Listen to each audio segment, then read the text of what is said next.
വെളുത്ത സുന്ദരികളായ പെണ്ണുങ്ങൾ മീൻ വാങ്ങാൻ വരുമ്പോ നിങ്ങൾ ഏറിനിട്ട് ഇങ്ങനെ നോക്കലുണ്ടല്ലോ ഇങ്ങനെ. സൗന്ദര്യം ആസ്വദിക്കുന്നതിന് എന്താ തെറ്റ്? അതിന് ആസാദനം എന്നല്ല പറയലേ, വൈനോട്ടെന്നാ പറയലേ. മൂസക്കായി, നിങ്ങൾ എന്നെ കുറച്ചും കൂടി നല്ലോണം നോക്കാനും നിങ്ങൾ ആഗ്രഹിക്കുന്ന തരത്തിലുള്ള വെളുത്ത സൗന്ദര്യം ഉണ്ടാക്കാനും വേണ്ടിട്ടോ, അതിന് വേണ്ടിട്ട് നമ്മള് വെളുക്കണേ. എത്ര വെളുത്തു പറഞ്ഞാലും അന്റെ തൊലിന്റെ നിറമുള്ള മാറുള്ളൂ പത്തോ, അന്റെ സ്വഭാവം ഒന്നും മാറൂല്ലോ.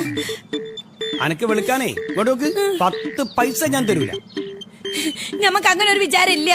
നോക്കിക്കോളി, നിങ്ങളെ കയ്യിൽ നിന്ന് 10 പൈസ വാങ്ങാണ്ടി ഞമ്മള് വെളുക്കൂ. ഞമ്മള് വെളുത്ത് തുടുത്ത് സുന്ദരിയായി നടക്കുമ്പോ നിങ്ങൾ എന്ത് പറയുന്നു നമ്മക്കറിയാം. എന്ത് പറയൂ? വാവ്, ന്റെ പാത്തോ, ഇതൊന്നുമല്ല എനിക്ക് വേണ്ടേ. ഇത് നമ്പൂരിപ്പൊടിയാ. എടി പേടിച്ചിട്ട് എങ്ങനെ പറയാ? അല്ല, ഇത് അത്ഭുതത്തോടെ പറയാൻ വേണ്ടിട്ട് ഇംഗ്ലീഷുകാർ ഉണ്ടാക്കിയ ശബ്ദാണ് വാവു. ഓ, അതും കൂടി അറിഞ്ഞൂടെ.